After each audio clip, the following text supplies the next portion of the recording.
Hello boys and welcome again to Lounge Room Chemistry. I am going to go through today how to draw and label a galvanic cell, right? So the first thing we're going to do is we are going to take our pen and we are going to draw our two trusty beakers.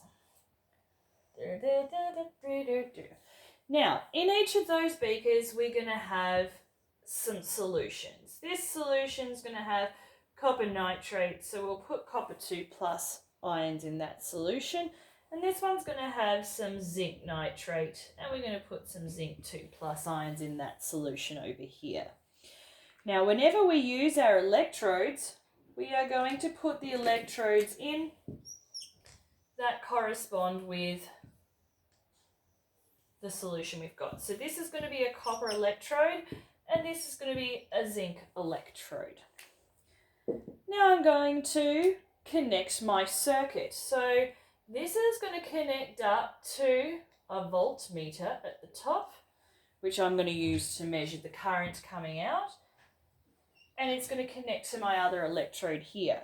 The problem is I have a gap in my circuit. And that gap is between these two beakers. So I'm going to have over this a salt bridge. Now, the salt bridge is important to not only link and complete our circuit, but we need to think about how. If we think about a flow of electricity has to do with a moving charged particle. So if I just put paper over here, there's no charged particles in the paper that can move. So the thing about my salt bridge is that one, it needs to be wet and it needs to have a salt, right? Because those salts are going to provide those moving charged particles we talked about, right? In this case, I'm going to pick two ions that don't react to form solids with anything else. So I'm going to make my salt bridge potassium nitrate. Other things I could make it sodium nitrate as well. Anything really that is non-reactive ions, made out of two non-reactive ions. Right, so we've got this far. Now what, right? We have our cells, but we don't know which one's the anode, we don't know which one's the cathode, we don't know which way the electrons are going, but we can figure it out. We're going to go back to our uphill, downhill, and we remember we've got copper 2 plus and copper here and here, and we've got zinc 2 plus and zinc here and here. Which one is going to take me down the hill?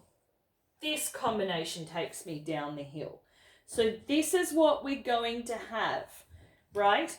At this particular half cell, we are going to have copper 2 plus, and it is going to accept 2 electrons and become copper solid. And you will see that deposit itself onto the electrode, right?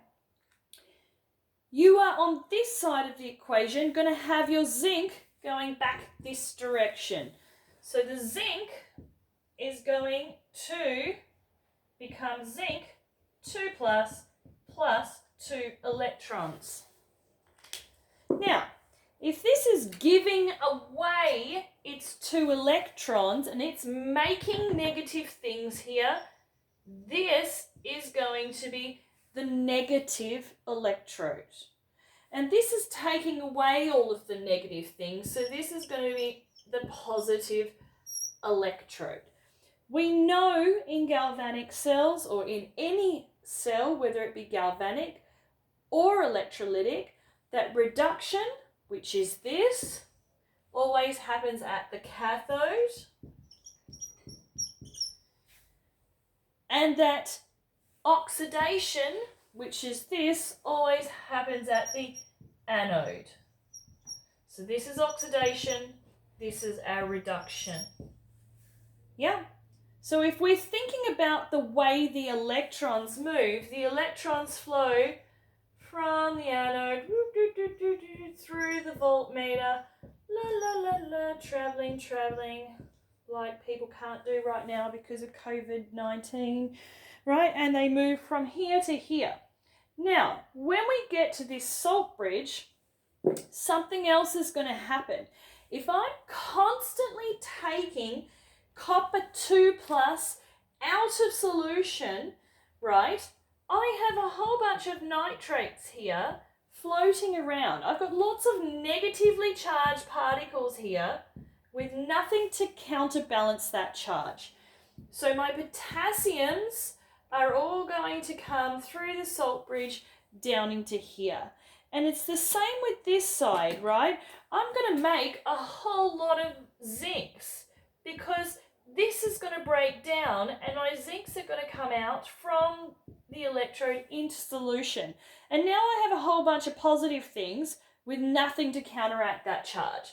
So my nitrate ions are going to come down into here to balance the charge of my zinc. Anyway, if you have any questions about that, please let me know. But that is how we draw and label a galvanic cell.